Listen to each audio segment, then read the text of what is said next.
భారతదేశపు railway engineering రంగంలో అత్యద్భుతమైనటువంటి ప్రక్రియ పంబన్ రైల్వే బ్రిడ్జి. ఈ బ్రిడ్జి పాత బ్రిడ్జి 1914లో ప్రారంభమైంది. అయితే ఈ బ్రిడ్జి పాడైపోవడం వల్ల 2019లో ఈ కొత్త బ్రిడ్జి కోసం ప్రయత్నం జరిగింది.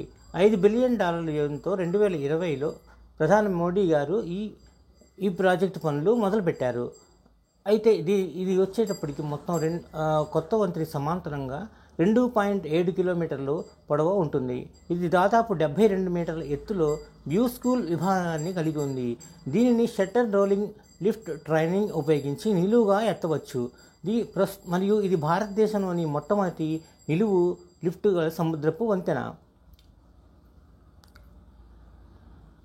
ఇది సముద్ర మట్టానికి 12.5 మీటర్ల ఎత్తులో ఉంది. ఇది పాత వంతెన కంటే దాదాపు 3 మీటర్ల ఎత్తులో ఉంది.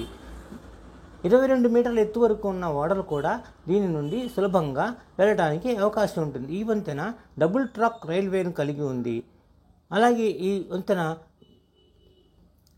పలువురు ఈ వంతెన యొక్క నిర్మాణాన్ని ఇంజనీరింగ్ అద్భుతంగా అభివర్ణిస్తారు.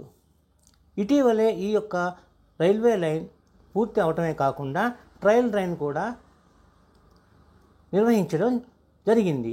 ఇది సక్సెస్ఫుల్గా ఈ ట్రయల్ రన్ నిర్వహించడంతో రైల్వే వికాస్ నిగమ్ లిమిటెడ్ వారు సంతృప్తి చెందారు. అయితే దీన్ని త్వరలోనే ప్రధాని మోడీ గారు దీనిని ప్రారంభించడానికి ప్రయత్నం చేస్తున్నారు. ఇది ఏప్రిల్ 6వ తారీఖున ఇది ప్రారంభించబడుతుందని తెలియజేస్తున్నారు.